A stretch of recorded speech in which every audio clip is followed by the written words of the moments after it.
Call this March 23rd meeting of Catawba County School Board of Education. Tonight we're breaking new ground as we go through our remote correspondence. We have 3 board members that are in other locations.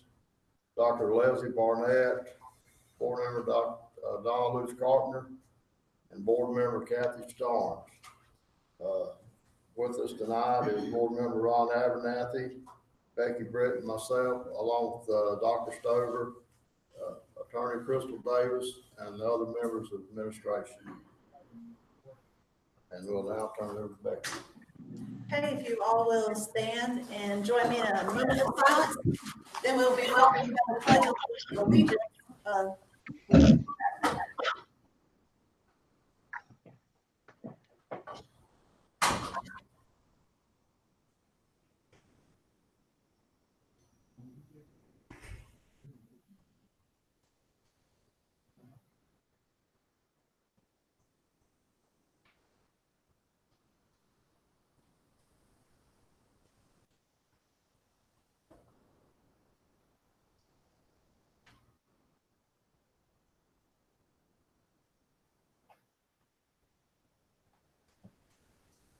If you would, place the flag in the back of the room and repeat after me with me. I pledge allegiance to the flag of the United States of America and to the republic for which it stands, indivisible, with liberty and justice for all. Okay, thank you very much. Everybody, please be seated. At this time, I would like to get approval on the minutes for our February 24th, 2020 meeting. Are there any adjustments that need to be made to the minutes? Okay.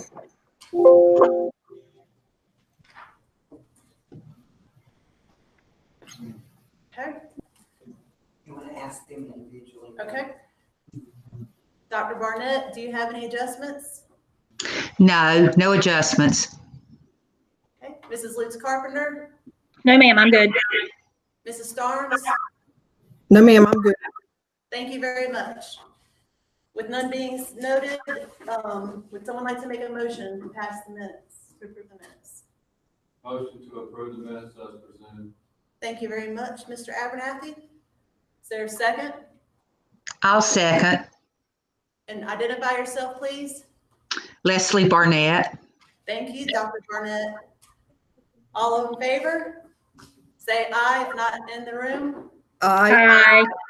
Any opposed? Okay, none spoken, therefore they pass. Now let's take a look at the approval of the minutes for the March 15th, 2020 meeting. Are there any adjustments that need to be made to these?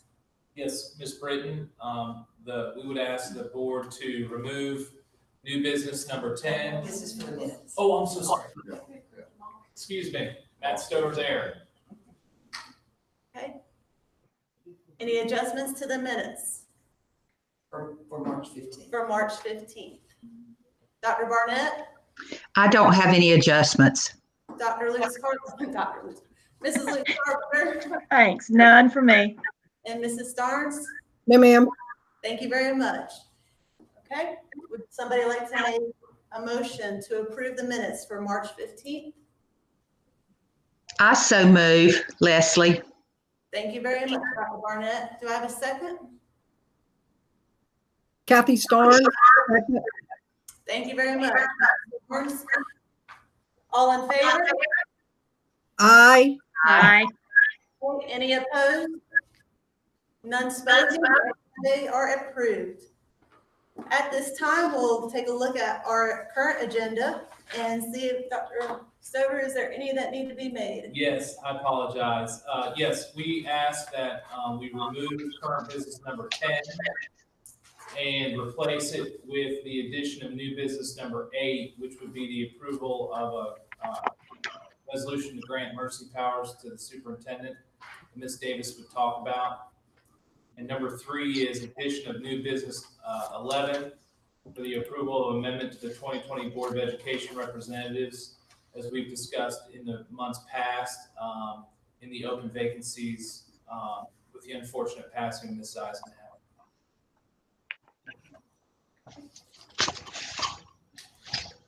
In addition, I just want to give this is Crystal Davis.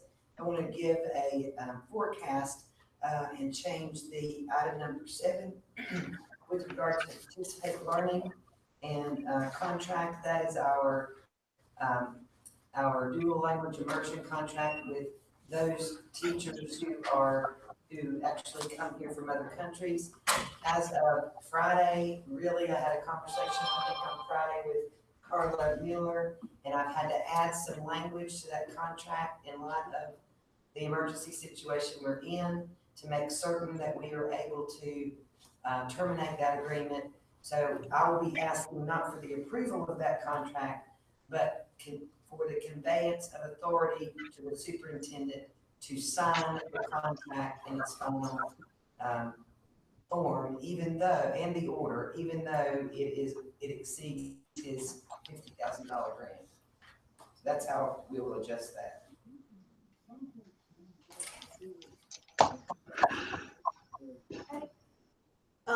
Dr. Barnett, Ms. Lutz Carpenter, and Ms. Barnes, do you have any questions about the amendments since you're not present in the room?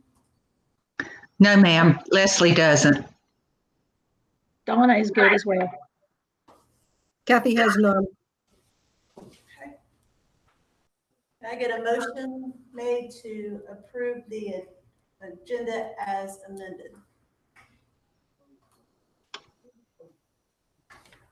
Donna will make a motion to approve. Thank you, Ms. Carpenter. Do I have a second? Leslie, second. Thank you. All in favor? Aye. Okay. Any opposed? Okay, therefore it's been adjusted. I'm just gonna make a check. Can everybody hear okay so far remotely? Yes. Okay, Dr. Stover, your superintendent's report. Yes, Ms. Britton, thank you. Members of the Board of Education, thank you for joining us and doing these different things to help our school system continue to thrive during a difficult time. I do want to report one thing today. First, that online learning got off to a great start today. Personally, I got to see my kids participate with some excellent teaching and lessons. And then across the district, people got to send in their Facebook posts of what that looks like at each one of our sites. And it has been a great, great start. So thank you to the Board of Education for that teleworking policy. It's made a huge difference. And so tonight, that's what I wanted to give the update on is this morning, our cabinet group reworked our teleworking workstations. And on Wednesday, tomorrow we'll roll out with the staff as the state has asked us to do, find ways of keeping our folks employed while working at home in any capacity. So we will be working with site supervisors on what at-home responsibilities our classified employees could do, knowing that we still have essential employees that have to come in. So we've designated our essential employees. We shared that with our principals and directors today at 3 o'clock. I will release that to all employees tomorrow at 8. But what we have, our essential employees are the ones who are sitting in this room right now, all our cabinet. And one administrator per school to rotate, making sure the school's in order and working from there. One custodian per site to ensure that nothing's broke, so we have the right people in there to fix it. And then any other employee or child nutrition who's serving food or anyone who has direct contact with food service across the county. And then our maintenance staff too, and transportation would also be considered essential employees to continue moving forward with our bus maintenance and then maintenance in our schools with the work orders that we have in progress. We also have in place too, for any employee that is even essential, we're asking them not to come to work if they are sick or feel sick or been around anyone who's been sick. We have learned that as the virus spreads, that people may be more inclined to be around it. If they are, then that could unfortunately open up even our people in the schools or the schools to the virus. So this is another reason I think that as the governor stated today and vice chair of the state school board about why we're trying to keep people working from home if at all possible. So we will roll out that plan tomorrow, again, building that plan as we fly it, what that looks like for each employee. But again, I think I know the state would like us to find ways of keeping our folks employed. So that is what we are doing. And our largest purpose for that is to stop the spread of COVID-19 and to keep people employed with Catawba County during this challenging time. So that document I'll release tomorrow. In fact, Carla, if you wouldn't mind after tonight sharing that with our board too, because I'm not sure if we did. My apologies, but we would share that with our board tonight, and that way you can kind of see what we're up against and trying to do for our folks. That's all the updates I have. Thank you, Dr. Stover. Ms. Davis? At this time, I will inform both our listeners virtually and here present with us that the board and administration previously sent a notice to the media informing the public that this meeting would be streamed live and encouraging them if they have symptoms to stay away from the meeting, although they're welcome to be here. As part of that notice, we also included that if they wanted to make comments during this section, they could do so by emailing me from the date we sent that out until 4 o'clock today. And I want to let you know that I have not received a single comment or email regarding the board meeting tonight as of now. So, but still yet, anyone else who wishes to address the board on matters that are on the agenda, you may do so at this time. Okay, hearing none, the public hearing is closed. Now the board will convene the public comment section. Any member present who wishes to address the board on matters that are not on the agenda, you may do so at this time. Hearing none, the public comment section is closed. Okay, thank you, Ms. Davis. I just want to make a comment. Dr. Stover and our administrators, the job that they've done at this time, teachers, TAs, cafeteria workers, everybody else. I mean, can you imagine putting all this learning together in what, 2 days? Yeah, 2 days. You got packets ready to go out. Of course, they're still working on the online stuff. I got to thinking about that today. This is kind of hard for me. I got thinking about Mark Story and his vision. Mark Story and the K-64, the vision that they had. Every child in our system has a Chromebook they can take home. To me, that's amazing. You know, how can anybody have a vision like that? But Mark had it, and you know, if Mark was here now, the only thing I could say is, Mark, job well done. Thank you. Okay, we will now move to consent items. Consent item number 1, budget amendments. Number 2, personnel requests, early head start month report. Number 4, donations. Number 5, summer camp request. Anybody have any questions? Dr. Burnett? I don't. I've looked these over and I don't have any questions. Okay. Ms. Donna Carpenter? No, I'm good. Ms. Kathy Starnes? I have no comment. Thank you. Vaughn, any questions? None. We need a motion to approve consent items 1 through 5. I make the motion to approve consent items 1 through 5. Thank you, Becky. Need a second? Second. Thank you, Ron. All in favor, raise your hand. Aye. Aye. Okay, let's back up. I'm not sure I picked up everybody. Aye. Aye. And aye. Okay, thank you very much, all three. And now, Ms. Davis? As everyone knows, in addition to Mark's story recently, our board chair, Beth Eisenhower, passed away rather unexpectedly for everyone.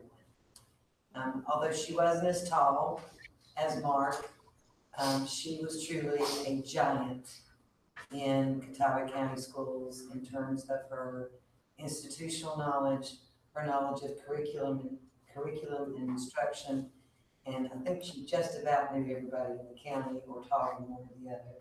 I would say that, Deanna, wouldn't you? Agreed. So it is with a heavy heart that Beth is gone, but with a grateful heart that we take this time to fulfill her position as a vacant position on this board. And that is being done pursuant to board policy 2.1150. At this time, we will open nominations from the board for persons to fulfill, I want to say, the Honorable Beth Eisenhower's position on the board of Catawba County Schools. So I'll open the floor for any nominations at this time. Leslie Barnett. I'd like to make a nomination. Yes. I'd like to nominate David Britton to fill the term of Beth Eisenhower. Thank you, Ms. Barnett. Any other nominations? Okay, This is Kathy Starnes. I move that nominations be closed. thank you very much. And at this time, we need a second to that motion by Ms. Starnes. I'll second that. Okay, thank you, Ms. Britton. All in favor of closing the nominations? Say, you need to say aye. We'll start with the remote board members. Aye. Leslie. Aye. Donna. Aye. Kathy? Okay, and the board members present, by voice, please. Aye. Okay, so Ron Abernathy, Becky Britton, and Mr. Fulbright all voted in favor of closing the nominations. With that said, we need a motion to appoint Mr. David Eisenhower. I'm sorry, I was thinking of that. You can leave it.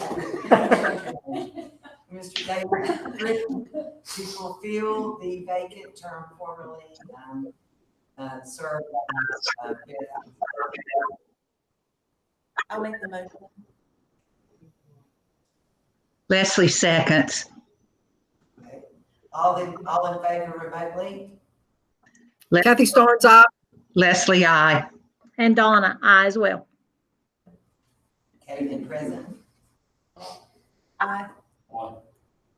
So it's unanimous, all in favor, they're in favor of David Britton. And that is what I meant for, we are all so grateful. Mr. Britton has served previously on the board in the capacity as chair. And we reluctantly released him from his contract. Now, I'm kidding, he didn't have one, but we reluctantly watched him go to raise some baby boys, but he's generously agreed to come back.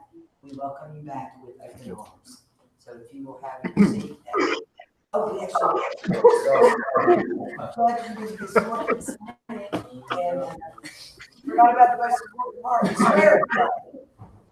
So at this time, the Honorable B.J. Mullinax will do the honors of swearing in M. David Britton as board member. fill the vacancy of that bus. This is truly an honor and a privilege. Anybody who knows David Britton knows how passionate he is about educating the children of Catawba County, and I'm very humbled to be a small part of this. Mr. Britton, if I could get you to raise your right hand and repeat after me. I, Michael David Britton. I, Michael David Britton. Do solemnly swear. Do solemnly swear. That I will support. That I will support. The Constitution. The Constitution. Of the United States of America. Of the United States of America. I do further. Further. Solemnly swear. That I will swear. That I will bear true faith. That I will bear true faith. And allegiance. And allegiance. To the state of North Carolina. To the state of North Carolina. And will support the Constitution of the state. And will support the Constitution of said state. I do further. I do further. Solemnly swear. Solemnly swear. That I will execute. That I will execute The duties. Of the Catawba County Board of Education. of the Catawba County Board of Education. To the best of my knowledge. To the best of my knowledge. And ability. So help me God. So help me God. Welcome back, Mr. Britton. Congratulations.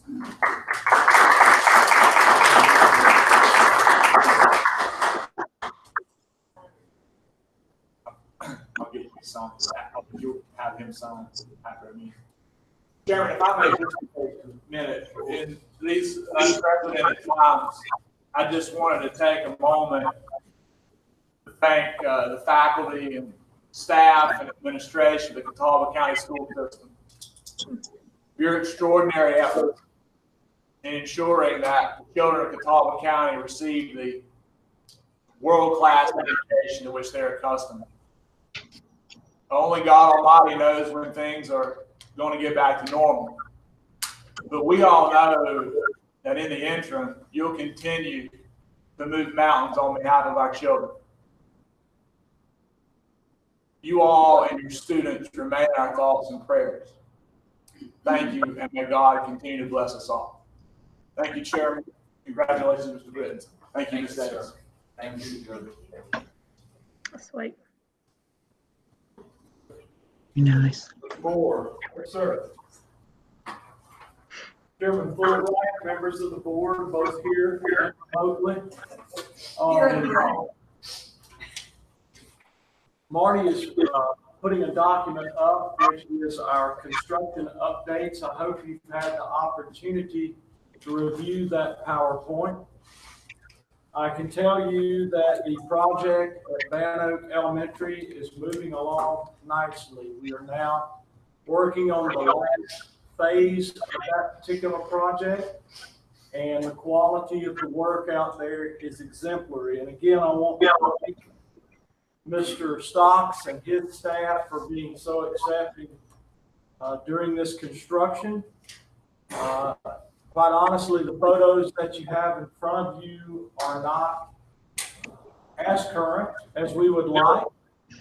Those are about 10 days old, but the project is moving along very well, and we're very pleased with the progress. We did run into, if you look over on slide 4, we did run into a slight boulder there as we were actually working to get water from the older part of the building to the gym, and we did meet a little resistance there. And quite honestly, that's now unflagged. We have ordered that area, and we're moving on with that connecting corridor and new office. You can also see that we needed to provide a new pathway for our students on slide 5 to get to the gym and also circumvent the construction. The last slide that you see is some new water heater replacements at Jacobs Fork Middle School. And these are the projects that we have at this point in time, and I will be happy to answer any questions that you may have at this point in time. Mr. Moore, Yes, sir. what are the 2 units, the copper and 2 units, is that correct? Correct? Hot water, or what do those 2 do as opposed to the tanks? I will allow Mr. Hussein to speak to that. Thank you. What we had at this school were oil-fired water heaters, and so the boiler is still oil-fired. fact, there's one boiler. And one is actually the original heat school. So we're operating with one heater. In the past, we have made some conversions of kitchen hot water to instantaneous heaters. Quite frankly, we've had problems with those. Reason being, we think we're heating the water to 140 degrees. As long as you use the instantaneous, we have found to 110, which is a typical setting, they're working okay. But anytime we up these to 140, we've created some things. In fact, we've had engineers from the companies come and look at these heaters, trying to figure out what's going on. So we made a switch at Jacobs Fork. Instead of doing instantaneous, we did the copper fin.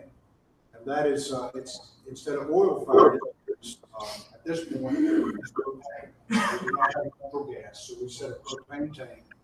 And these we believe will be almost as efficient and will last much longer. And we should not have any problems with heating to 140 degrees. This type heater is very often used to heat buildings. Heaters like this are used to go to 180 degrees. So that's the reason we have this. You see a storage tank to the left. There was an oil-fired water heater at the left. Oil-fired water heater right where the two are stacked together. So there were two. Now there's two heaters and one storage tank. Thank you, sir. Yes, sir.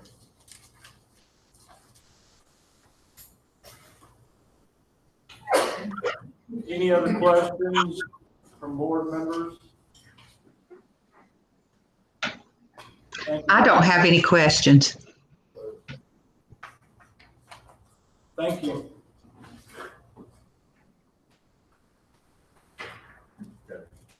Ms. Starnes or Ms. Carpenter, y'all have any questions? I do not.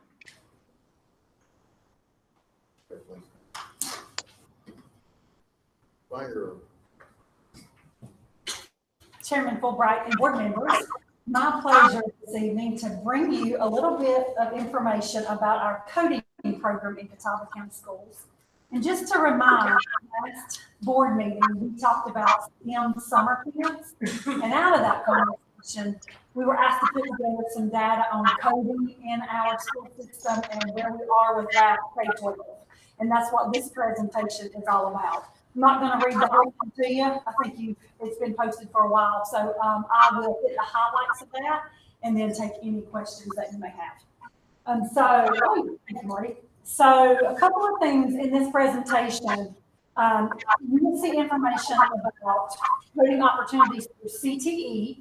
That's on some of the slides. You will also see information about extracurricular, clubs, competitions, those types of things that we have. And then also elementary and middle school summer coding camps that we received approval for last meeting, although we are now not offering camps, but that's a whole other thing. And then in number 4, we'll also talk about in the core curriculum how are our regular ed teachers integrating coding as well that we're working on. And like I said, I'll give the highlights and then see if you have any questions as we go. So the first slide that Marty has up there talks all about CTE in the middle school. If it made a slide, it has coding involved in it. That's how we picked what made slides and what didn't compared to what we're offering. So if it is on the slide, it has particular coding aspects to it that support coding movement in our schools. So you can see lots of types of classes in our middle schools where we talk about that.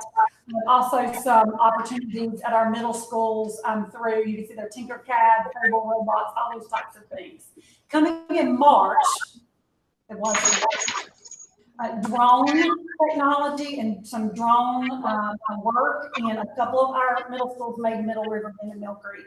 So we are ready to pull that out, but obviously not coming in March, but as soon as we can. We're ready for that in 3 of our middle schools. That's all through our CTE area. Core and extracurricular, we do have robotics clubs for competition in all 5 of our middle schools. We do have competitive teams. And then Jacobs Fork is our first middle school that hired a STEM teacher as part of their rotation this year. Our first school to come on board with that. We have quite a few elementaries with STEM rotations, but Jacobs Fork was the first middle to come on board. That teacher is Steve Daviak, and I think he came from Startown, but now he's at Jacobs Fork running that program. So that's been very interesting to see. The link, if you could click on that, is that possible or no? It's live. Okay. Okay, don't worry about it if it's not, because you can take a look at that. But in that chart, luckily, about a month before our last presentation, Gina Goodson, our science curriculum specialist, had collected from schools for our science STEM plan that you guys are familiar with, strategic plan. What are we doing in our schools? So this chart will show you all of the core coding integration we are doing at the middle school. So when I say core, that means places we're integrating and coding in the regular math, reading, science, social studies classrooms. That's core, what we're talking about with core integration. We'll get it. You sure? Yeah. Okay. Make sure the other board members can see We it. couldn't access that because Because it was a PDF. Yeah. Okay. Yeah, the actual Google slide deck is in there now. Perfect. So you will be able to. So you can see how we collected that. So it's by the material used for coding, and you can see the number of middle schools that have that option, and then how they are using that activity examples in the classrooms. I have the raw data if you'd like to see which schools those are that have each of those available for them. I have all that raw data for you to be able to see. And in extracurricular, you can see the types of clubs and competitions that are being offered as well at the middle school level. You'll see more opportunity at the elementary right now, but we're building out the middle school program in the coding areas. And Marty, they can access those charts now? Yes, it's actually a Google slide deck inside that folder that should have all the links for you. Perfect. The next slide that you'll see, and I think it runs through 2 slides, are all about our high school CTE coding opportunities. So this is 2 great slides that will show you by high school what CTE options are available that include coding in some capacity. We didn't put it in the chart if it was just a CTE class that was a different type of engineering or that kind of thing, but just related to coding, you'll be able to see at which schools we offer different classes. Of course, OC is online Catawba, so that's our virtual academy where we offer those classes, and all students can participate in that if they so choose. May I ask a question? Sure, absolutely. Yeah. So, Rick, you go back. Yeah, sure thing. So I noticed you had mentioned coming in March was the Yeah. transfer of the Yeah. middle school from Main and Middle, Riverbend, and Mill Creek. Yes. However, it's only offered at Bunker Hill. So are we moving towards the drone program? That's the goal. It's extremely expensive. I know. It is. So Dr. Avenel has a vision for that, and then start middle and then carry that out. It's the funding that he's trying to find to be able to do that. That's the goal, definitely. And then, yeah, slide 2. Just a second. Oh, no, you're good. And some of these are brand new classes. Game art and design is new for this coming year. Electronics 1 and 2. Quite a few of those are new here moving forward for this coming school year. Yeah, go ahead if you don't mind, Marty. Yeah. So a few extracurricular activities. That first one, mechanical minds. High school has a huge robotics competition club, and then Challenger does as well. You'll see in future dreams and hopes that we're working through right now, we're hoping to make that mechanical minds robotics team at the high school level throughout the district. One team where students are coming from each high school to be a part of that. That's our goal right now. Yeah, so on to elementary. We, in the last year or so, we spent a lot of money on STEM coding opportunities for materials at the middle and elementary level. A lot of those went to the elementary schools, and our media coordinator was really instrumental in rolling this out.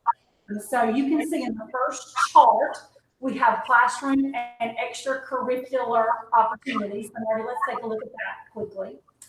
You're going to see out of 16 elementaries, a lot of schools having these coding opportunities. And I'll tell you, remind you how that works. When we were able to come up with the funding, and I appreciate Carla Miller finding some of that to be able to jumpstart a lot of this, we went through and vetted quite a few coding and STEM materials, put them on a list schools could order from. We restricted it to those items we had vetted, and then they could choose. So just depending on what they decided to use at their school, You can see they have really good choices there that they could choose from. You can see what they have at this point and what they're using them for in those activities. Extracurricular activities, you'll see lots of schools having STEM nights with coding, robotics clubs, STEM clubs, and hour of code, all going on at the elementary school at this point in time. So I think you'll see a lot of work at the elementary, some work at the middle, and most of the coding work right now at the high school through CTE. So us figuring out how to extend that. Are new products being purchased at the elementary level still, or are they just kind of using what they have? Right now, they're using what they have. We hoped for a second round of funding, but we've not been able to do that again.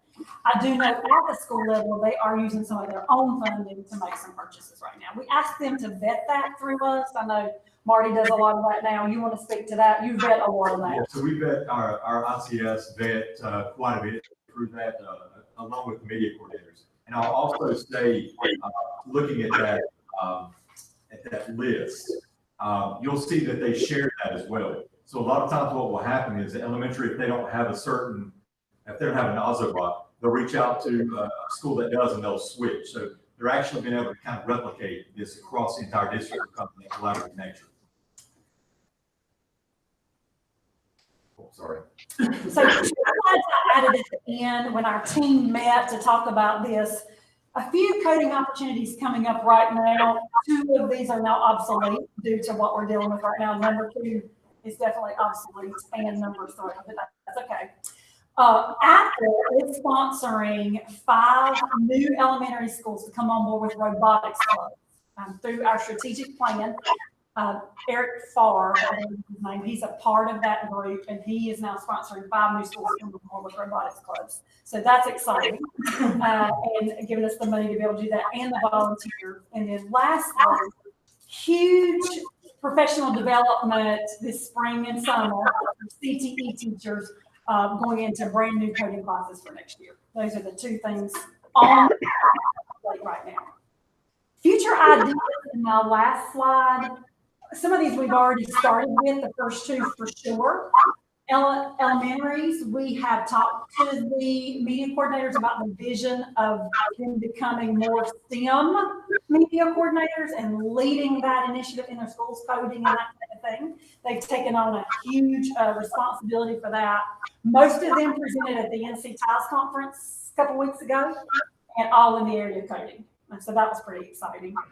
Starting to change some language that we use with our media coordinators, looking at the more elective features in the area of STEM as a rotation in our schools, growth in robotics club for sure. And then I talked about already the expansion of the mechanical minds to be a district-wide team at the high school level. Mandating robotics competition K-8 for schools moving forward. And then, of course, the expansion of new pilot CTE courses and the alignment of those, like you were talking about, written in the feeder. So that's happening at the middle. And what is that going to look like in high school? So students can continue that interest if they had it. And then, of course, when we get back to that, in the future goal, coding will be one of our 5 priorities in the future ready goal for STEM, coding, that type of thing, as we move forward. Questions or concerns or things you want us to think about moving forward with coding and STEM and that type of thing? Ms. Starnes, do you have any comments or questions? I do not have any comments, Mr. Fulbright.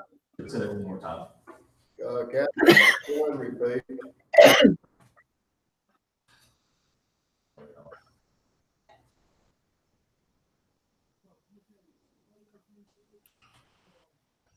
I'll ask her.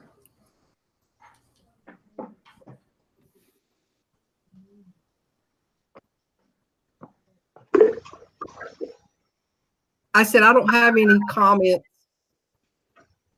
Okay. No questions about the robotics. Thank you. Yes, sir. No, I have no questions. Sounds great. Dr. Leslie Barnett. I don't have any questions, but I would like to thank CNI for that great overview. That's exactly what we needed. Thank you. Donna, David, David. The only thing, please send out to schools. David, Send got out. it? The broken apart data with schools. Yeah, sure. Send And I out. can do that in just a second. I have that already right now. David, you're gonna have to speak up, like. Oh, sorry. Can you repeat what he asked for? So just louder. The option I mentioned that I could send the raw data from our surveys for which schools have each of those, we have that in spreadsheets that you can look through, and I can send that out today. I have that right now in my drive, so I can send that for sure. Sure. Thank you. Thank you. Mr. Moore.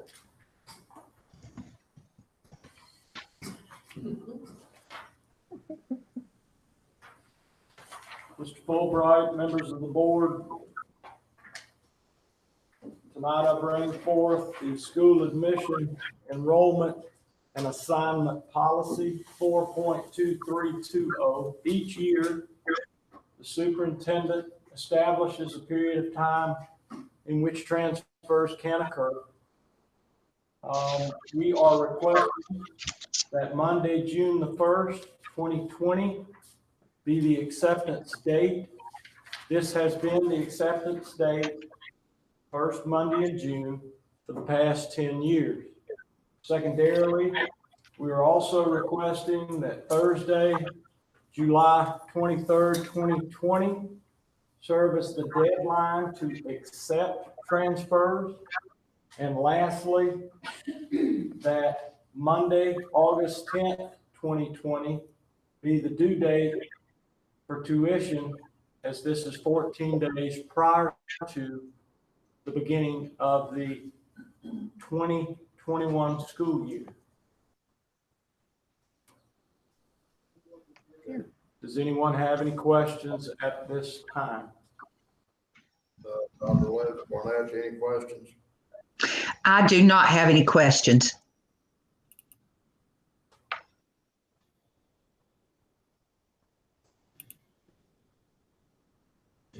Mike, she said none.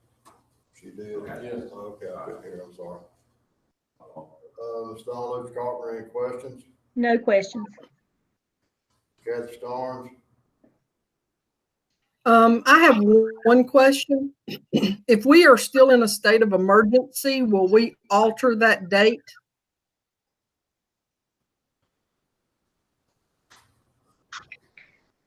I really can't speak to that at this time, assuming that school will end at some point and begin a new year at another point, whether we're online or actually in person. I am assuming that school will proceed beginning in the fall of 2021. I'm not sure what that will look like at this point, but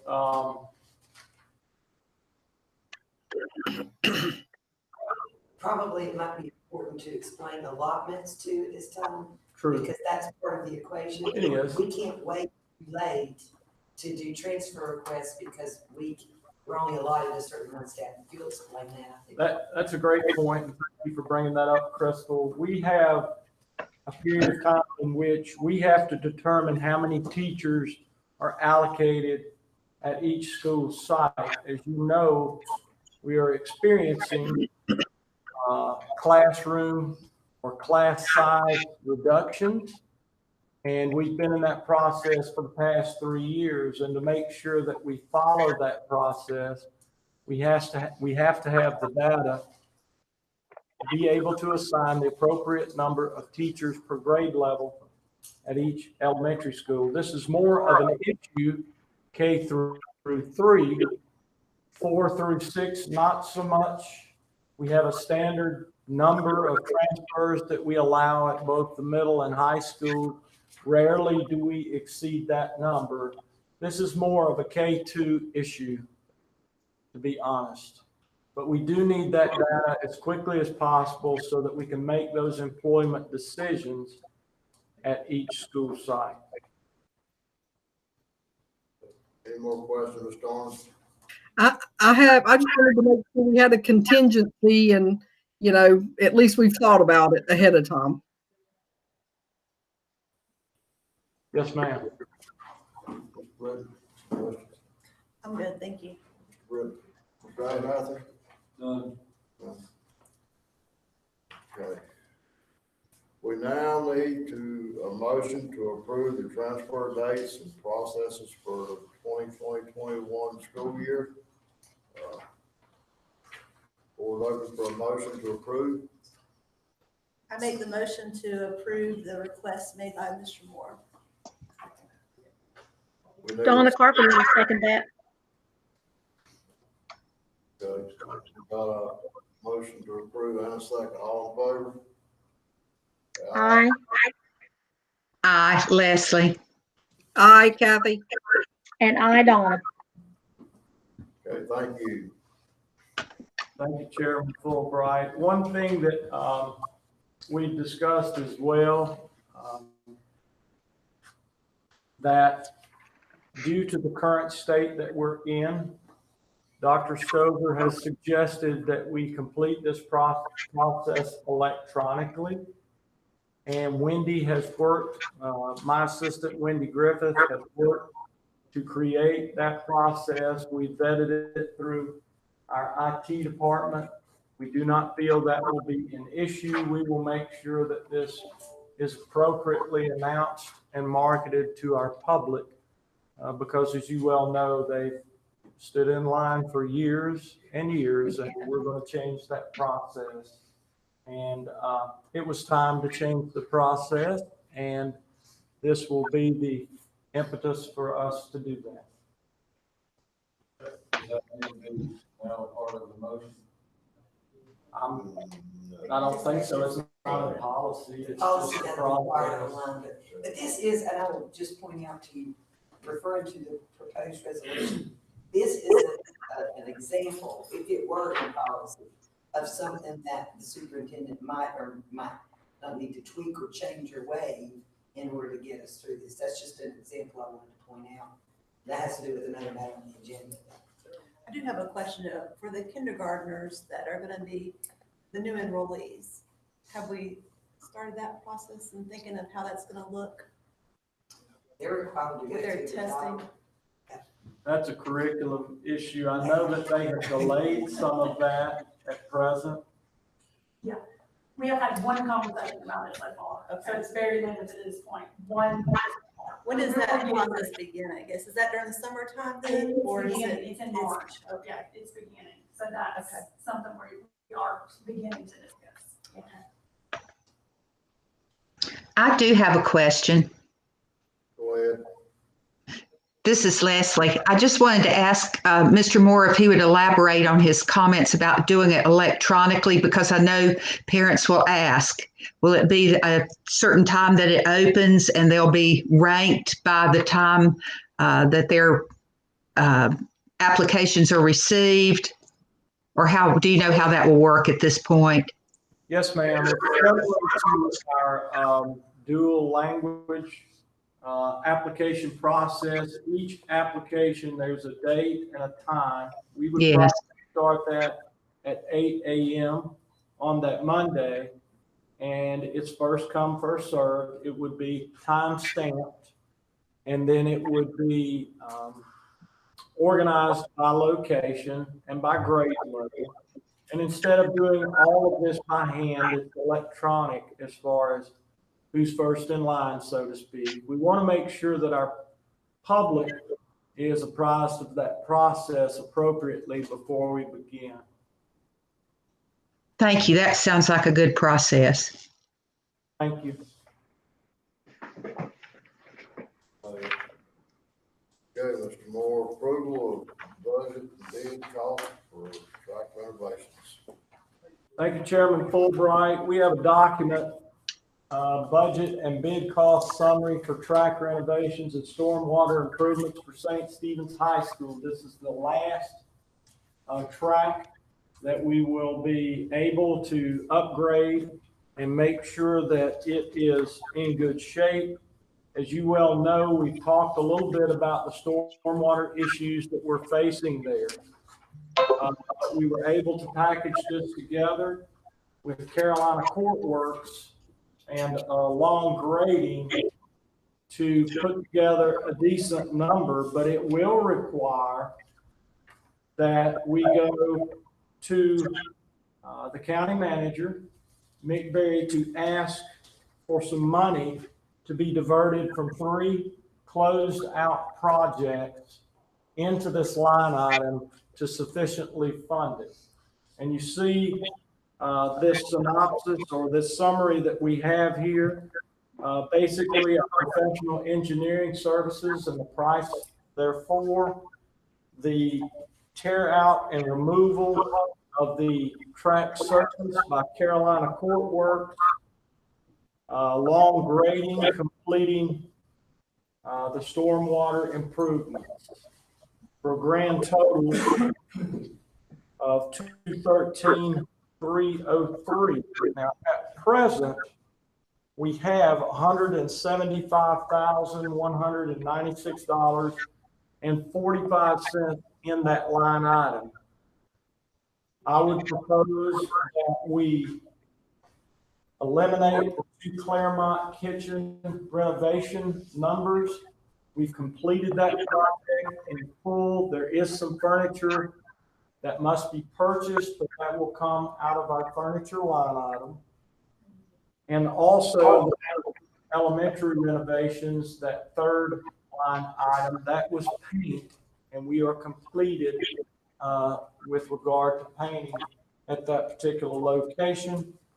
This would give us $231,789.60 in total for this project, which would also allow for us, if we so chose, to upgrade from 3/8 to 1/2 inch, which would increase the life of that track surface.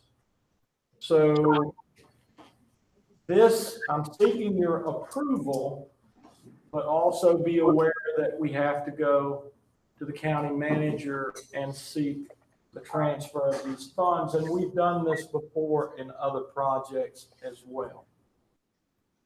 So I'll be happy to answer any questions that you may have with regard to this project. How much of a life expect or difference do you anticipate with the 1/2 inch versus 3/8? As I understand it, I think Rick can probably speak to that. When we use 3/8, the life expectancy is somewhere around 5 to 7 years. If we go to 1/2 inch, it's anywhere from 7 to 10 years. So you are increasing the life of that. However, we've got to maintain them. And in the past, we placed that rubber surface on those tracks, and then it's been some time until we were able to get to it. And if you think back to our other projects, of course, Bandy's had no rubber surface, which required paving, curbing, guttering, and in total, that project, when it was complete, was around $320,000. Secondarily, Ford, not as much of an issue there. We had some delamination that had occurred at that particular site, but we were able to use the existing surface. The curb was fine. It ended up being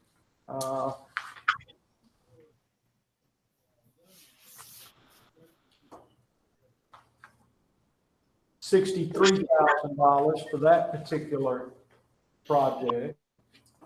Bunker Hill, again, it was in good shape. We were just putting the surface there. It was $73,000. And Maiden had to construct a long jump pit, a triple jump pit, and also do some paving work there. It ended up being $129,000. So it's not exactly entirely apples to apples based on the number of work or the amount of work at each particular site. So it's been a little different, But we feel like once we get this completed, then everyone's on even footing. And what we're doing is we are going back every year or when necessary and reapplying that plexi track. Do most of the schools have the half or 3/8 than the high school? I think what most of them have now, of course, we're second layer at Bunker, second layer at Ford, first layer at Maiden, first layer at Bandy. I think they're I think they're 3/8 at Bandy's and at Maiden. But second application at those other two sites. Is that second application of 3/8? It is. It continues to build up. Of course, there is some, especially in the inner lanes, they have to balance that up. You can get about 2 coatings and then you have to tear it back up. So it's probably roughly 3/4 of an inch. 5/8 get closer, we lose some over time, it kind of settles, if you will. So we can choose the 3/8 or we can choose the 1/2 inch. When you consider that you get a couple more years of life, that's something that we can take into consideration. And I'm sorry. If you do a 1/2 now, then to redo it, you have to take that up. No, sir. We can reapply. Yes, sir. Can't go much higher than that because then your gutters to the inside, there are other issues that come into play there.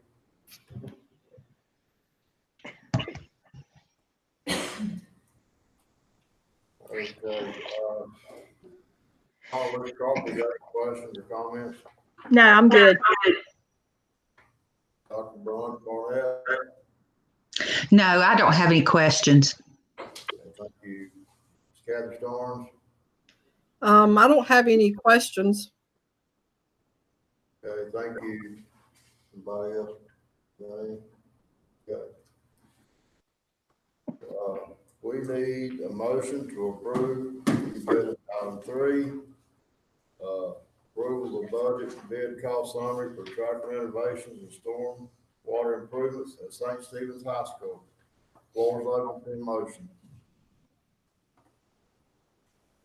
I would like, Ms. Kathy Starnes, I would like to make that motion using alternate number 1 with the 1/2 inch.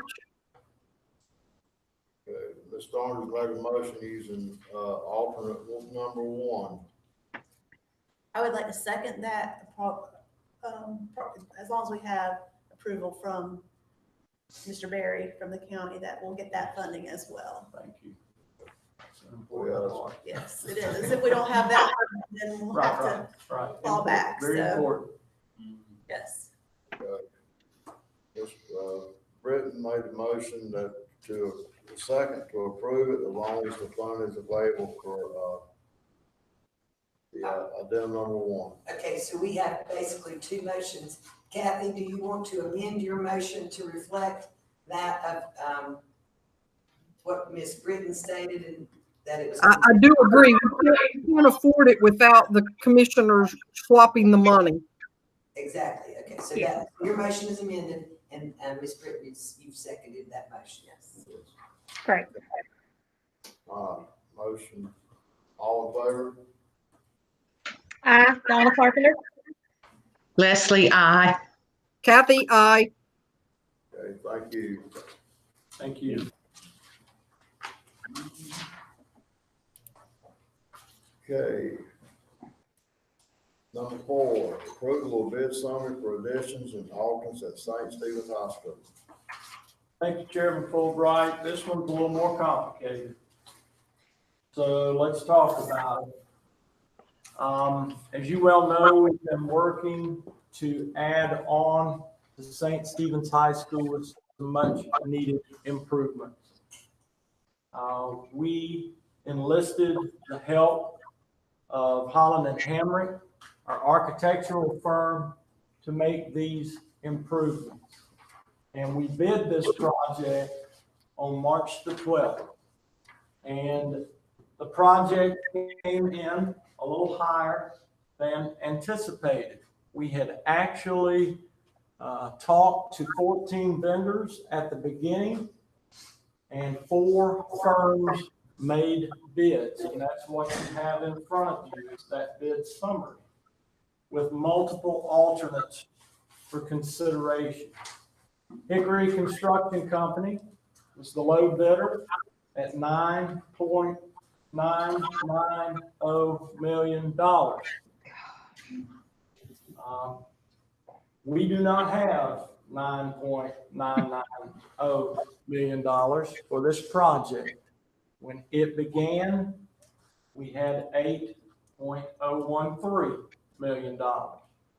So there are some line items immediately that we considered, alternates that we considered to choose. One being alternate number 1, which was seal coating a lower section of the parking lot rather than paving it.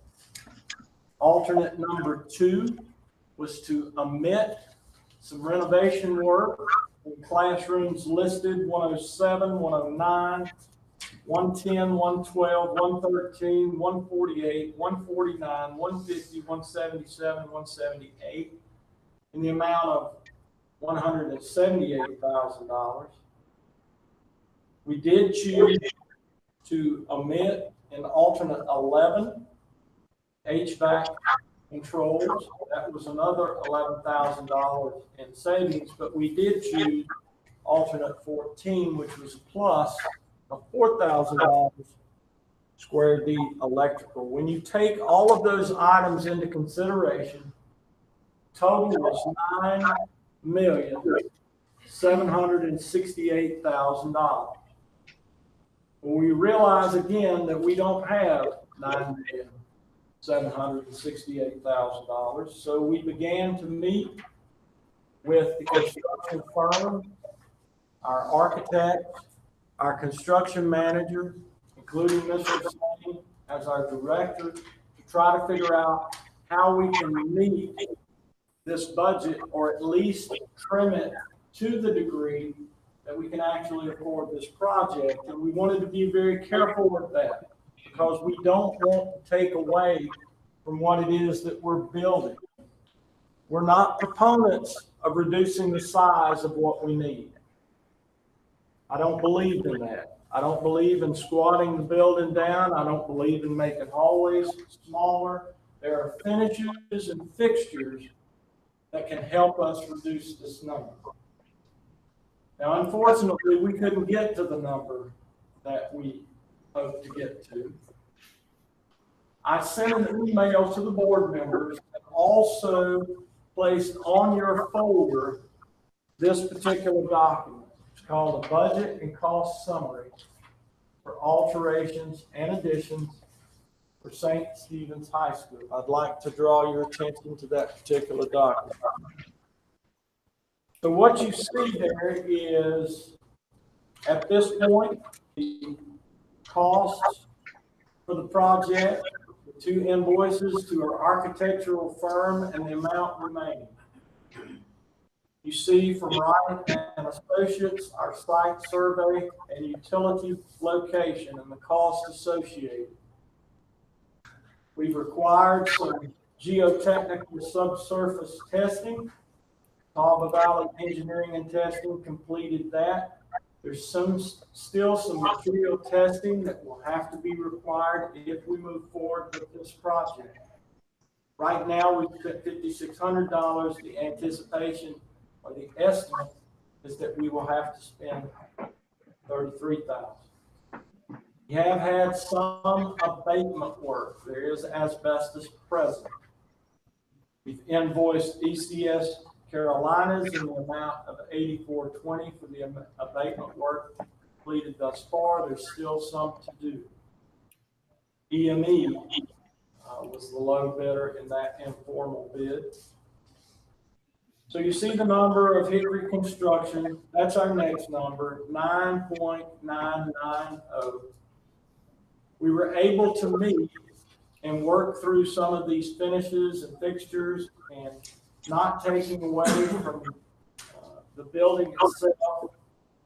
We were able to get a reduction. And we were able to look at two different forms of reduction. We were able to reduce the contingency amount, and we were also able to look at other items that we felt we could live with. An example of that may be terrazzo throughout the hallway. Instead, we went with tile. Another example is 4 tile walls in a bathroom. Instead, we did 1 tile wall where the fixtures are located. Another example is that we had skylights in certain areas of the building. Nice architectural enhancements, but we felt like those were things that we could not move forward on. So in total, you end up with $410,000 in reductions, in which we call these value engineering. And our estimate for furniture is roughly $250,000. So the total cost for this project is $10,051,000. If you look on the back of this page, you see how much money we have available right now. $7,776,000. We feel like we're going to come out to the good at Banner. $400,000 to the good. Now that remains to be seen, but right now we feel like we're going to make that number. So now the availability, if in fact we're able to seek commission approval for that, because it is such a large number, it will require commission approval. Now we get $1,176,000. Again, you see that we're $1.8 million short. At Blackburn Elementary School, we have classroom addition funds in the amount of $1.25 million. We feel like that project could be deferred, and we would be able to secure that fund for this project. We also have roof replacement. You remember, it's been several years ago, we were able to secure $2.2 million. The issues we were facing, Catawba Elementary, at Snow Creek Elementary, and at Maiden High School. We feel pretty good about Snow Creek Elementary and Catawba Elementary. We feel like we're making good progress there. There are some minor leaks that are being addressed. We feel good. We feel like we could give up that portion, not the total portion, because Maiden High made improvement. We still want to hold on to some funds there, if in fact we have to move forward with a new roof. So we would see $600,000 from that $2.2 million, which would leave us roughly 1.6, which is the last bid that we got, to totally rebuild the roof with a new system at Maiden, should we need to. And we would also need $100,000 for project planning. This would give us an additional $1,950,000 to complete the project. This is complicated. We've never had this amount of financial gymnastics that we've ever had to do and have a discussion about this project. Again, the magnitude and the amount of money required, we would have to go to the Catawba County Commission to see if in fact that is or not. And I know it's confusing, and I just gave you a bid summary sheet, but literally we were were only able to meet with the construction company on Friday and finalize the numbers to bring to you tonight. So where do we go from here? Do we accept this bid and move forward with these value engineered items and the movement of these funds from other projects to this particular project to make it home, if you will? Or do we say, let's punt? And we decide that we don't have the money and perhaps we should delay, and perhaps we should rebid. So I'll be happy to answer any questions that you have. Mr. Sane is here. Again, providing support. I appreciate him. We also have Greg Melton here from Holland and Hamrick. And I will tell you this, we've been very pleased with our firm.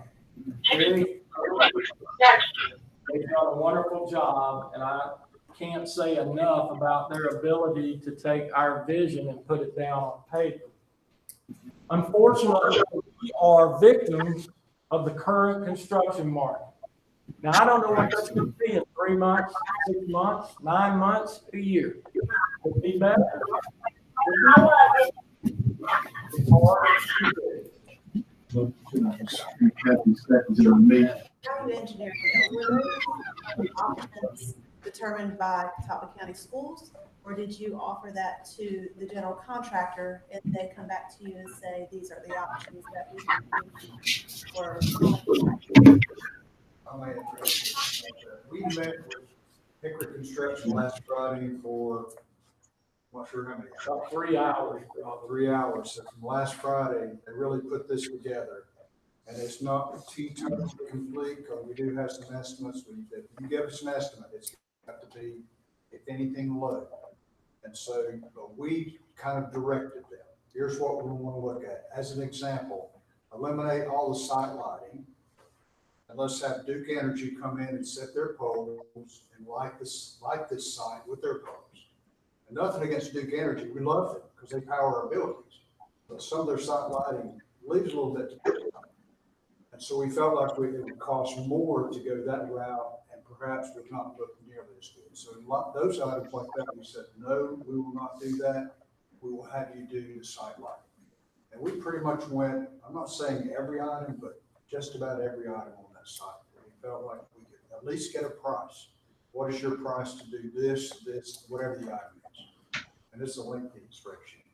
How much was the reduction in contingency? 100,000. Yeah, we went from 365 maybe to $250,000, somewhere in there.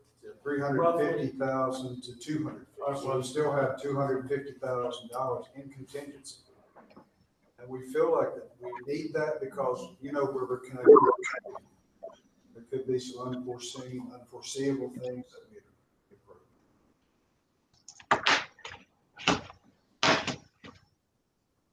You're gonna have to go to county commissioners. That's more money. Well, it's our money. We're gonna have to ask that we move it. Well, at least it's been earmarked for us. I don't think it's ours, but we have to go ask them to move from this file cabinet to this file cabinet there.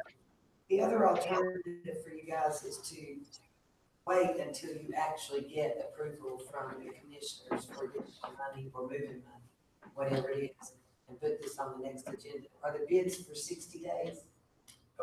Normally 30 days.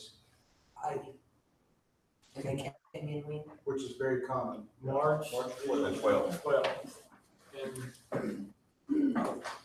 Or you can just load it up and make it all contingent upon the county commissioners awarding you additional money or allowing you to move money from one project to another. So also, given our current situation, as far as work goes and the ability to perform work, I know construction right now is still, everybody's operating as normal, Is there a timeline on the project as far as the general contractor completing their portion? And if so, how's that going to affect that potential contract if all of a sudden we get stay at home order. Well, and I'll point out, in other countries, they have stopped work altogether. That's why I'm asking. And limited any construction to construction necessary to get water, plumbing, that kind of thing, but no remodeling, no construction. So in the event, and we're gonna have to read this in terms of a contract with the contractor, you gotta put those provisions in there, because we're not gonna be penalized, so that's the other problem. I don't know if y'all have heard of any other states doing that. Have you stopped in new construction? I've heard of other countries, but not other states. Of course, we are still continuing at Bannock. In fact, the contractor there loves what's happened because now he can do all of his work because nobody's there. Right. So that's positive comparing to this big negative. The question was, how long was it gonna take? What is the timeline if we were to approve this, what is that timeline from the approval of the contract written to completion? That's expected right now? Our estimation, Right now, the completion date, there are several different phases of the work, but right now, the completion date for the entire project is July 30 of 21. In anticipation, if you move the school calendar up 2 weeks, that date would allow completion before that. But it is worth mentioning that there are no liquidated damages with the project associated with the project right now. They're just suggested dates. So the contractor would not be financially penalized if they miss that date. However, it will be built in that is the suggested date. And the reason for no liquidated damages is because this could be done without having to, we don't have to, it can be completed with kids being still coming back in school. So Yeah, that's our comment. The comment is now, if we start this now, and we had kids in school, the contractor is starting with our kids in school. They're working all of this next school year with our kids in school. So if they don't get finished, guess what? Our kids are still in school. When we finish, we move into the new building. But we want it finished a year this coming July. Yeah, my concern is right now is construction costs when all this stuff is over with. And from what I understand, they have even stopped inspecting homes. You can't inspect, you can't build. This thing starts back up, material costs is gonna skyrocket. So if we rebid it, we're probably looking at a higher price. Well, and the thing about rebidding too, the numbers are out there now. Yeah. And we're essentially, as Dan said, we're not changing the building. It still has the 4 bays of automotive. It still has welding, all the classrooms, all the connecting corridors. And we have done this in the past. We might can get the contractor to extend the bid time for 60 days. What do you think about that, to give us an opportunity to go to the commissioners? In our experience, as long as they're seeing movement in the positive direction, they're usually willing to do that. Right, and what to contingent upon getting sufficient funds from the commissioners and or moving funds towards this project, then I think that would probably suffice for them, and we can call, and if not, then we don't make it 30 days, we don't make it 30 days. And from the contractor standpoint, do you know anything about the availability of materials and supplies? Are they seeing that they're not able to get some of these items at this point because We're of hearing other countries? we're hearing the first wave of some of the components being back ordered. That's why. First thing we heard was HVAC controllers that are produced in China. The rest of the U.S. is produced in other areas of the country, including the U.S. But materials on this project when it was bid. Liz Carter, you have any questions or comments? None, thank you. No, not at this time. Ms. Starnes? I don't. I'm just concerned about delaying because I think the cost of materials and stuff is going to go up. So, but I don't, if we don't have the money to start the project or wherever the money is, begging is not going to make it any better. So I don't really have an answer other than what Mr. Moore's direction has said we should do. But we can make that, how you discuss about possibly extending that 60 Yes. days. So you can make a motion to approve the, if you want to pursue, make a motion to approve the bid summary, whatever this is captioned, and the bids with Hickory Construction contingent upon the county commissioners awarding additional funds towards this project or allowing funds to be moved from another project to this project sufficient to cover the cost of construction and contingent upon Hickory Construction agreeing to a 60-day, 60 days that the bids will be open and good for 60 days. When you say the or, meaning the county didn't agree with it or approve it, so then the or would be that it would have to come from something else? Yeah, so they didn't grant it. Didn't hear what he said. Mr. Moore, Can he repeat that? sorry, they couldn't hear. I asked, would the or be based on the fact that the county commissioners did not approve it, so or then it would have to come from other funding? Right, and the county commissioners has to direct it coming from other funding. Mr. Moore, will you explain that again? That even though we have money for other projects that we could move, we have to ask permission from the county to move it to this project. Or the alternative, they give us additional funds and leave that in place. We're pretty sure that happened. Fairly certain it would not. It would require them to allow us to move it.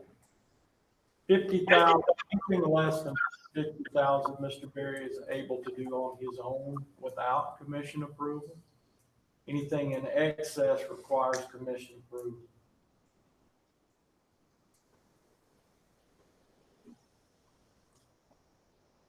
We've had a lot of conversations about this, and the difficulty is not knowing what's gonna happen in the present months coming, but we did decide that the plan we have given you folks, that we feel confident those are dollars that could be shifted and not used at this time. So I think the next obstacle for my purview is whether the commissioners would allow us to juggle all that money around before they say, why don't y'all just rebid it? So that's what we've been juggling and talking about. And so that's why we have a plan for you tonight, and we can put it back on them to say whether we're allowed to do it or not. And then we can move forward with what you're saying. I'm not aware of what construction costs will do in the next few months. That's kind of out of my league, to be honest with you. So, we are excited to do the project. The project's needed. We do have funds available that has been given to us if the commissioner is allowed to approve it. But I feel pretty confident they won't give us extra dollars as well. Rebid, it could go either way. John over here sees the bid and decides he wants the job, he could come in at a cheaper price. Or they say, well, material costs are gonna be 20% higher, and shoot it up 20%. It's a gamble, it could go either way.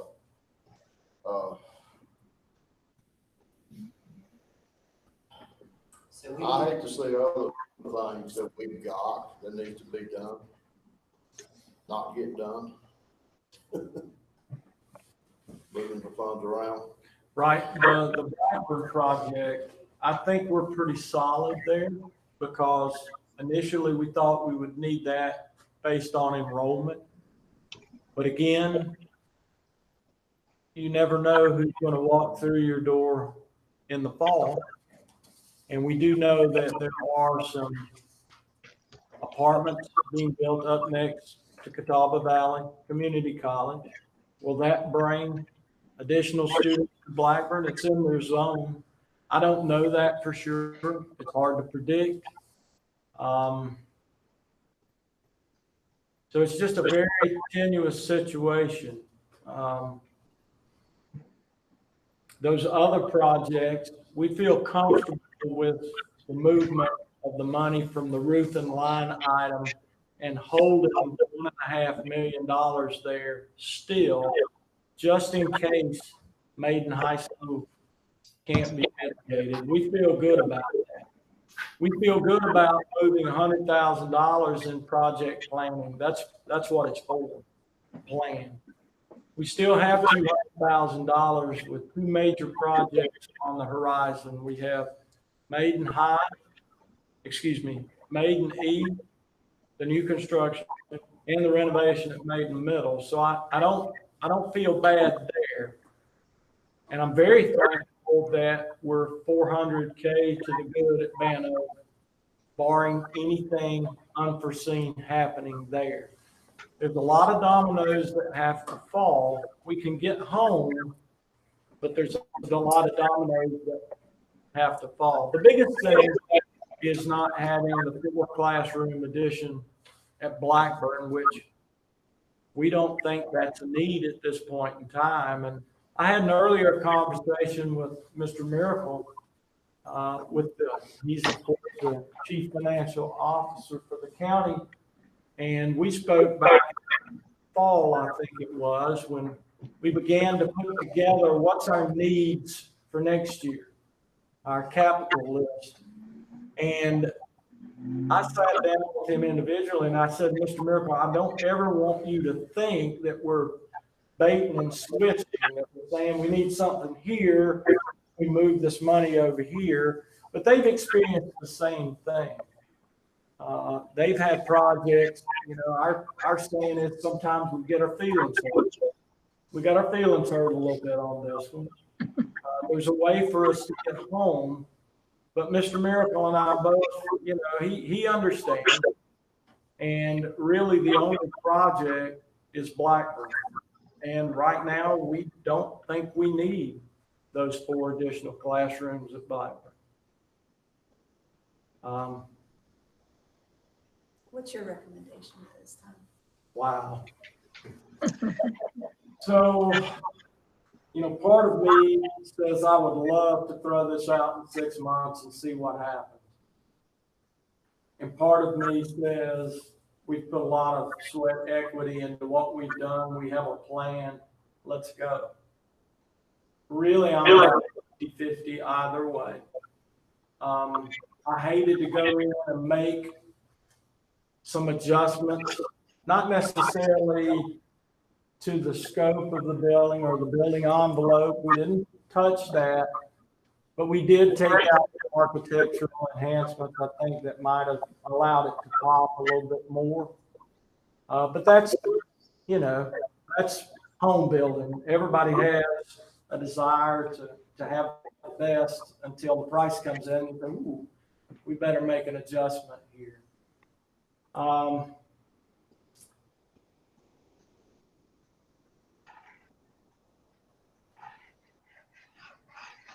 I say we move forward and see what the commission says. They may tell us absolutely not. The current economic situation is such that you better just hold tight and rebid it. But I do know we have a mechanism to get there. And although it seems very complicated, it's not uncommon to have these type of issues, this back and forth, when a project of this magnitude is out there.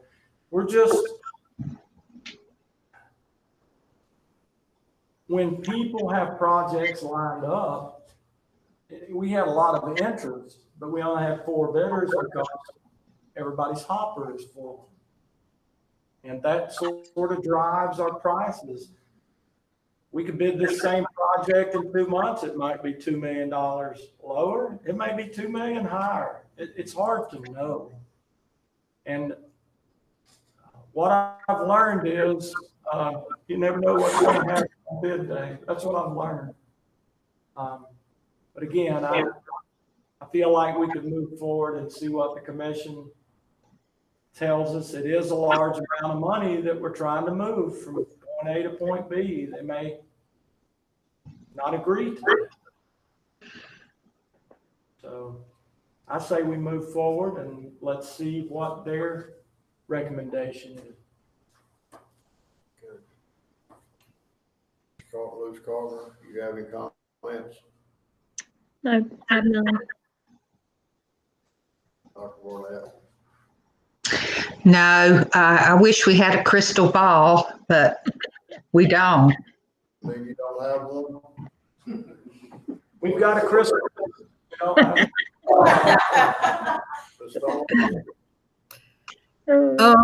I tend to agree with Mr. Moore. We've already got this much sweat equity. We're this far down the road to making something happen. I hate to go back to square one because then we're paying our staff to do what they've already done yet again 6 or so months down the road.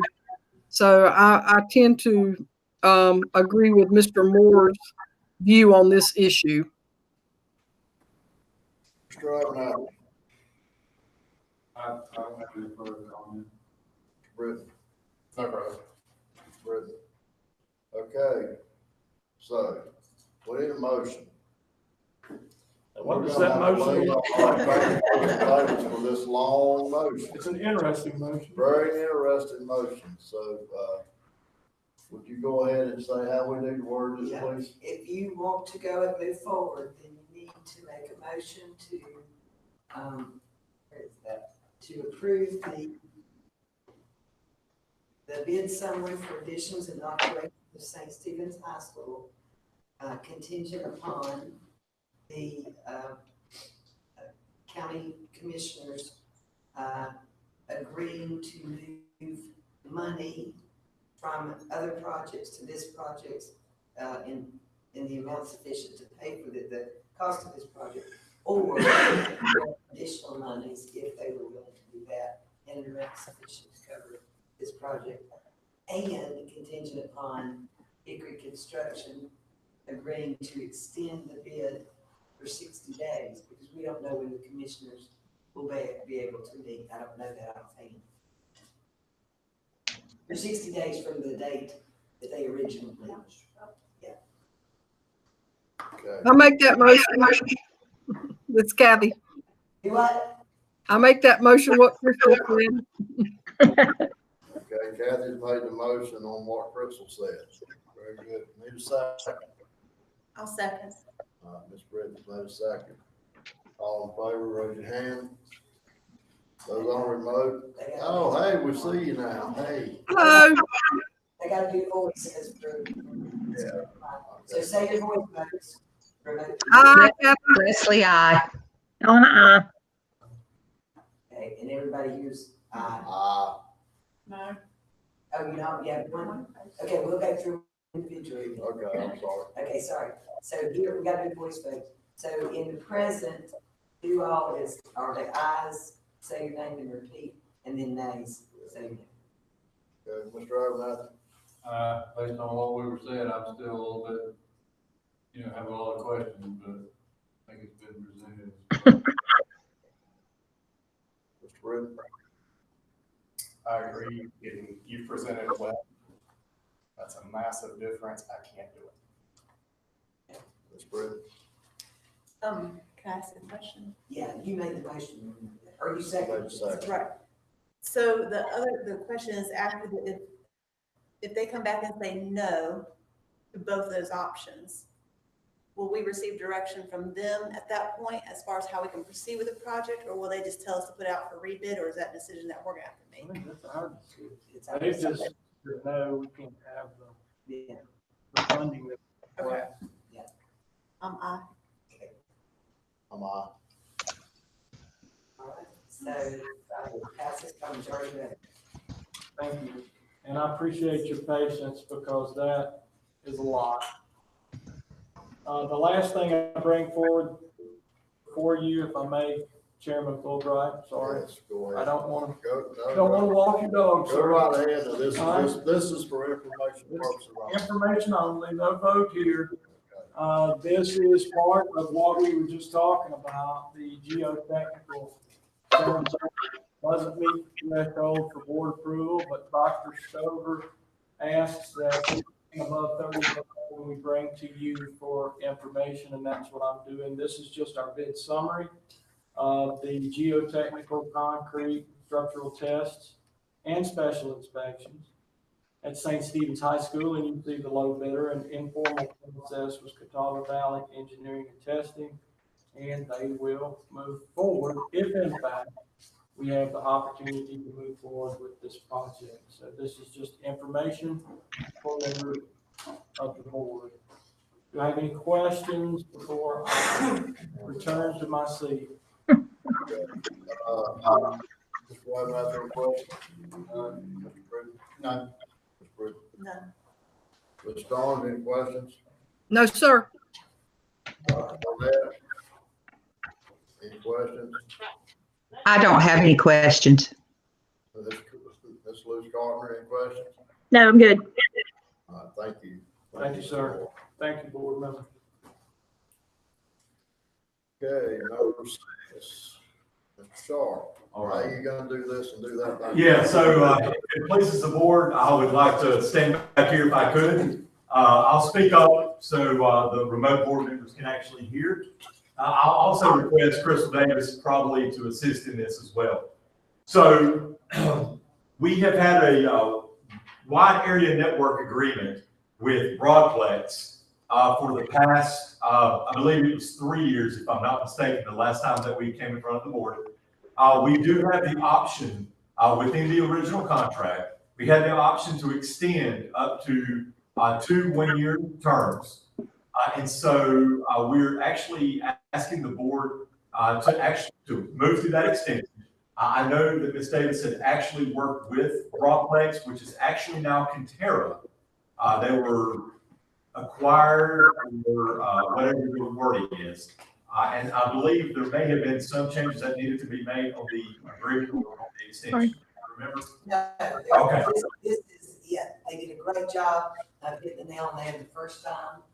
They actually submitted it to us and it was perfect. All this does is extend the agreement that we had in place, as we requested. And we're looking for just a year extension right now. So, we'll come back in front of the board next year, possibly for another extension for that second, if at all possible. And I know it may have came up about pricing. The pricing has stayed the same. There's been no fluctuation in pricing either. The only change in the contract is the term. So we're asking for board approval for an extension of our wide area network agreement. Okay, thank you. Any questions or comments, Mr. Britton?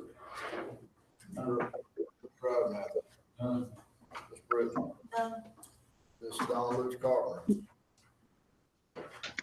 I'm sorry? Any questions or comments? No. Absolutely no questions. Ms. Starnes? Nope. Dr. Burnett? No, I don't have any questions. Okay, thank you. Okay, we need approval for item number 6, amendment to wide area network digital transmission service contract and service level agreement. This Kathy Starnes, I so move. Need a second? And Don Luke's Carpenter will second. Okay, thank you. All in favor? All in favor? Aye. Aye. So it's There you are unanimous. again. I'm having to flip back and forth, sorry. That's fine. Okay, thank you. We did get everybody in favor, correct? Goodness, sit down. Well, thank you. Okay, number 7. Okay. So as I mentioned before, this has to do with the Participate Learning contract. Instead of approving the contract, because it's not quite complete after I had a conversation with Carla and then this, these issues just started to escalate with COVID-19, I have made some changes which would allow, first of all, it would require participants to ensure that if someone is coming into our country, they're responsible for testing and approval. Otherwise, we're not responsible to pay the money. And that we can reject that if we need to. In addition, I've added in there a no, in the event it's called a no funding available clause. And basically, if we were to be limited in our funds or funds frozen, then we could get out of the contract.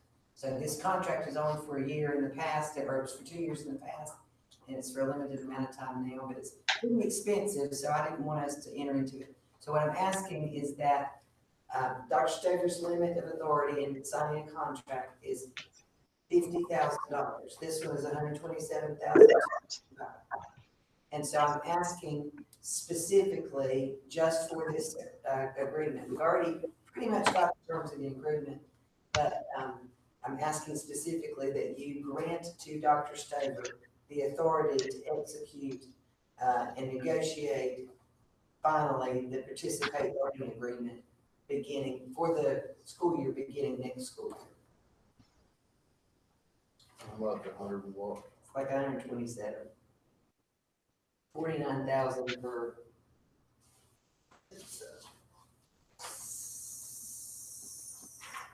Okay, heard your presentation. Ms. Barnett, any comments or questions? No, I don't have any questions or comments. Thank you. Ms. Starnes, No, sir, I have none. Don Lewis Carpenter, No, I'm good. okay, Ms. Britton, I'm good. Mr. Britton, I'm good. Mr. Abernathy. Good. Okay, we need a motion to approve allowing. Well, grant authority to Dr. Yeah, Stover. grant authority to Dr. Stover to, Sign yeah, the participate learning agreement as he negotiates. yeah, what Crystal said. So moved. Did you second, Ron? Oh, yes, after, right, Okay. Okay, got Mr. Britton. Motion, Mr. Abernathy on second, all in favor? Aye. Aye. Aye. Aye. And I'll continue with the next ones. And they look cute up there, don't they? They do, I like it. Items number 8 and 9 are approval, and we'll do those together. Good. Approval of the second reading for board policy 5.0510 teleworking and 2.3050 remote board meetings. They were already approved on an emergency basis. This is just a formality to approve on second reading. So we need a motion to approve those two policies under new business 8 and 9 on second reading. I move that we approve the second reading of policies on teleworking in emergencies and remote board meetings. Thank you, Leslie. I'll second that. Okay, thank you, Ms. Carpenter. Okay, and then we removed 10. We don't- We got to approve this, okay, here we go. We need a motion for, we already got a motion. They did first and second, so we just. need to Yeah, get- sorry, I stepped behind there for a second. So all in favor? All in favor? Aye. Aye. Aye. Aye. And David and Ron were ayes. Thank you. So the, Number Okay. 10 is the resolution. yeah. So I have put before your vote, this is the new number 10, which is the resolution to grant emergency powers to the superintendent. This resolution came at the recommendation of the North Carolina School Boards Association. After that, lawyers got together, not together in the same room, but we started talking about whether or not we should pass it. We, as a board, this county, the school system, had already passed the majority of what's in here. However, it is a little bit broader. We actually have given the unfair access to Dr. Stover in terms of his ability to manage this crisis that we're in. So the original draft that was sent to you guys was a little broad, and you have in front of you the highlighted portion. I typed it up a little bit and added to it that the new and we might need to move today, but that the new edict is that schools are closed to non-essential staff through May 15th. What I did in number 1, when it talks about the superintendent being able to waive board policies or provisions of board policies as necessary to comply with government's guidance from the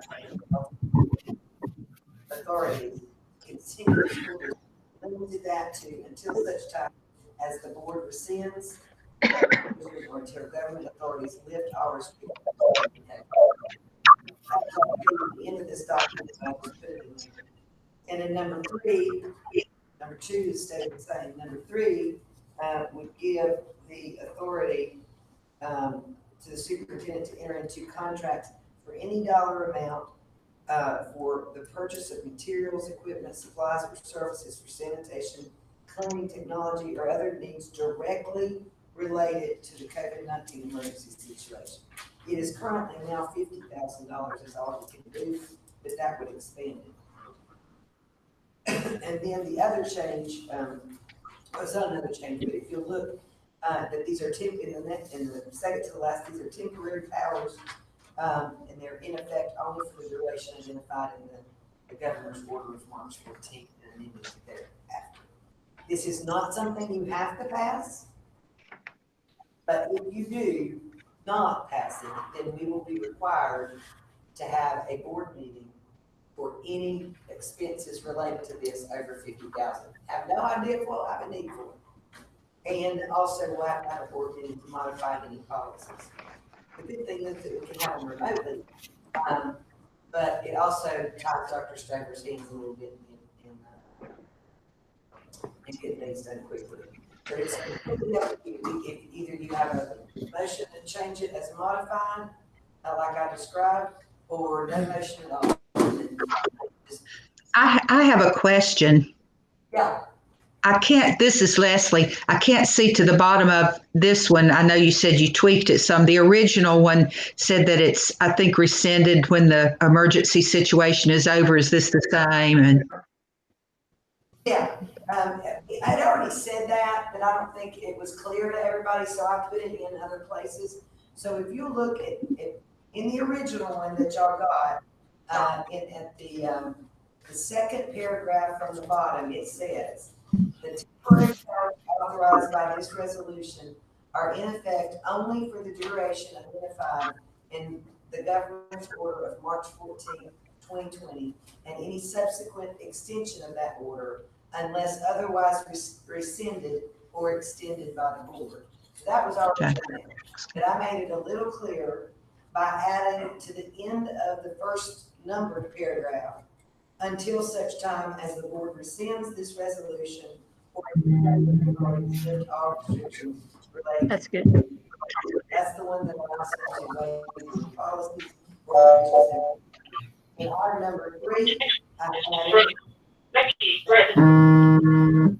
ability to spend over $50,000 without board approval is related specifically to COVID-19 emergency situations.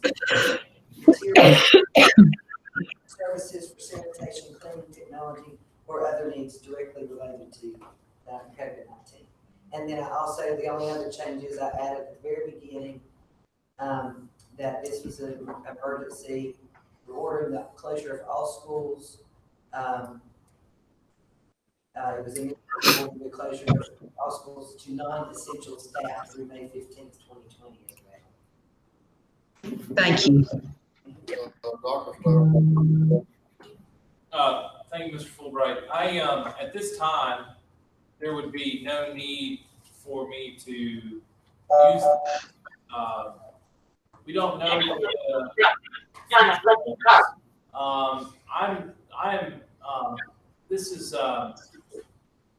I am perfectly fine with our new policy of, if we're allowed to. I get a little, I don't like spending more than $50,000 on my own. I'm just going to be honest with you. And I would almost, if we could, Crystal, with your permission, with the board, if we could do an emergency meeting. Absolutely. I would feel more comfortable with that. I've been so into getting stuff going for the district. I'll be honest with you. I didn't have a lot of opportunity to talk to Ms. Davis about this. I think this came from the School Boards Association. And it came before the governor's new ruling. Yeah. So it may be a little bit moot, but it's there as you can if you need to kind of thing. And we've called an emergency meeting in the past. So is everybody in agreement that we just table it, or don't table it, but not act on this tonight? And we're talking about the resolution, and if need be, we'll call an emergency meeting. I think that'll protect you as well. Yeah, are you okay? Yeah. I think Dr. Stover doesn't want that temptation, you know, sometimes you just don't want to put chocolate in front of a kid, right? So one comment that I have in that, and I appreciate Dr. Stover's interacting and offering that. Oh, From what I've been through, the last 10 days, I can tell you that when we talk about being able to get together for an emergency meeting to approve something that needed to be done yesterday, I have lived that the last 10 days to see what that involves when it has to go back through the channels. And I know we all mean well, and would all say right now that we will get back together for an emergency meeting and get it going and the whole deal. That's what we all want. But I can tell you that it doesn't always work. So that's just my biggest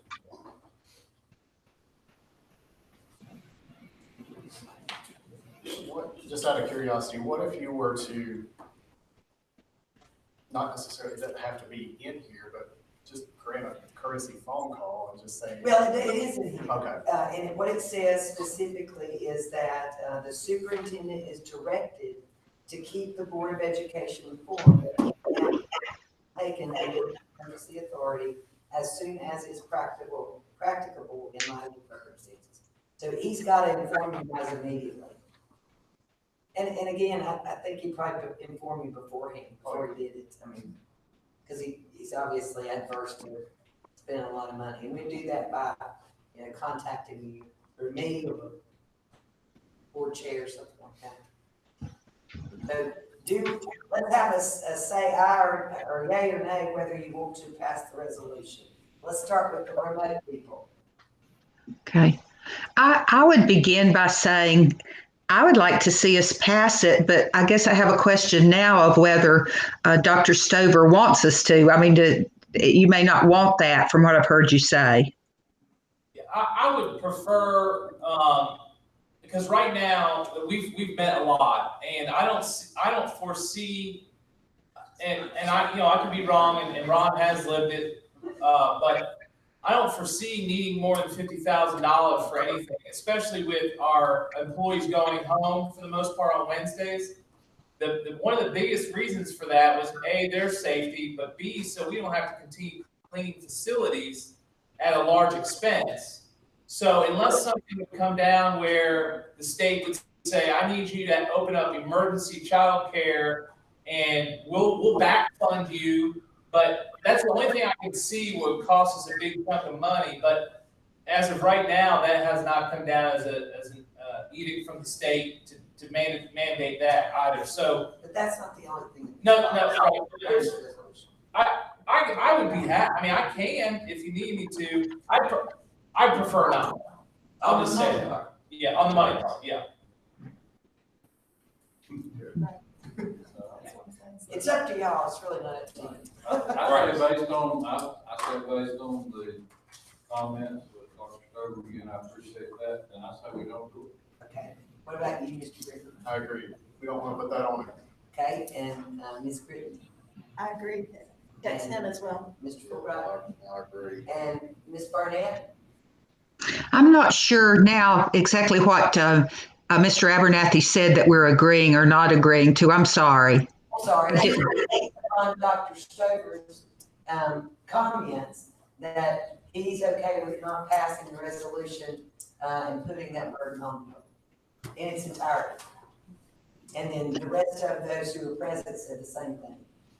Okay. In other words, we're okay with giving him the power. It's just he's not requesting it right now. Is that it? I'm saying they don't do it right now. Okay. Yes, I agree with that. Okay. Ms. Carter? Yeah, that works for me as well. Okay, Ms. Tolerance? I'm good. Dr. Stover's got his plate full. I don't want him worrying about anything else. Okay.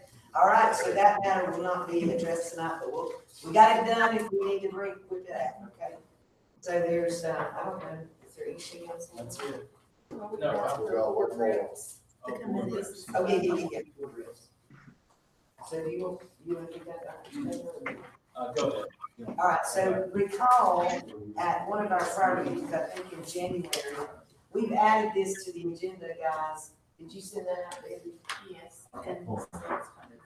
We had the, board representatives that served on board and committee activities and as, and then we got the administrative liaison. And because, of the unfortunate loss, of Beth Eisenhower and, her brilliant services to her in the past, we have blanks to fill, and the question is who to put in those, positions. One is LEP Advisory Board and Dual Language Committee. There's a vacancy there. Title I Advisory Board, there's a vacancy there. Spelling Bee, there's a vacancy there. Student Appeals, of course, we would substitute Mr. Britton in there automatically because all board members have to be in there. And then Early Head Start, I believe, pardon me. Ms. Davis. Ms. Luke's Ms. Davis, expressed interest in Early Head Start. I talked with J.R. Siegman a couple weeks ago. I just neglected to let you guys know. I will serve that as well. Okay. So, Mr. Britton, do you have an idea of what you would like to fill? I'll take the LEP and the Title Ones. Okay, how about any more? Did you say the spelling bee? Spelling Bee is No, Kathy's. David, I think that was David. Yeah, David. Most people have two that they're serving. Title I Advisory Board.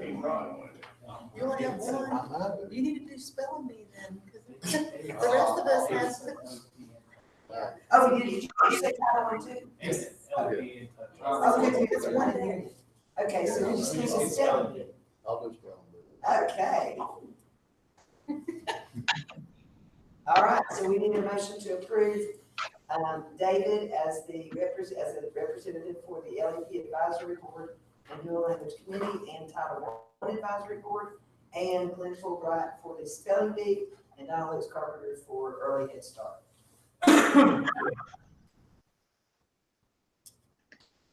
I move, this is Leslie, I move that we approve those committee activities based on the new additions tonight.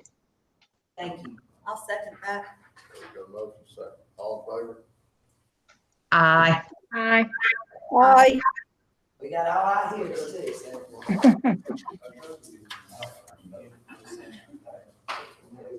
I don't have any closed session. Chris, you don't have any closed session. No closed We session. got this, Yeah. So, but we don't need a closed session. If you guys need to take a minute to take a look through it. okay, everybody was given, an addendum on personnel. Did everybody get that? I did. Okay, if you did, let's take 2 or 3 minutes, and everybody can look through it.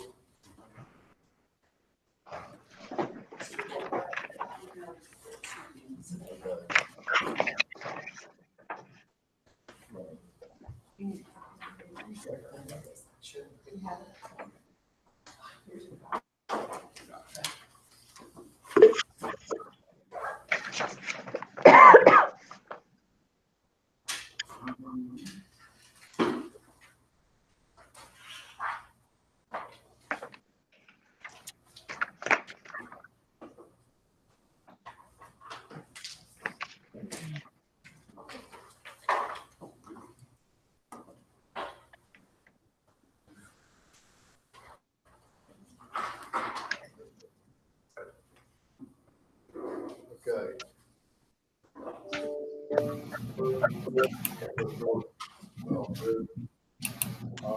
We need a motion to approve. So moved. Britt, need a second? Second. Got a second. All in favor? Aye. Aye. Aye. Thank you. Before we close, I can say Great job, ladies and gentlemen. Truly an experience that we'll probably never forget. And thank you, Marty Sharp. Thank you, Mr. Yeah, thank you, Marty. Marty Sharp has ran 10 miles tonight. He got his exercise in. Many more in my head. Maybe more than that. All right, we need a motion to close. I'll make that motion. Need a second. I'll second, Leslie. Okay, all in favor? Bye. Meeting adjourned. Thank you. Bye. Thank you. Thank you. Hour. Thank you, everybody. Thank you.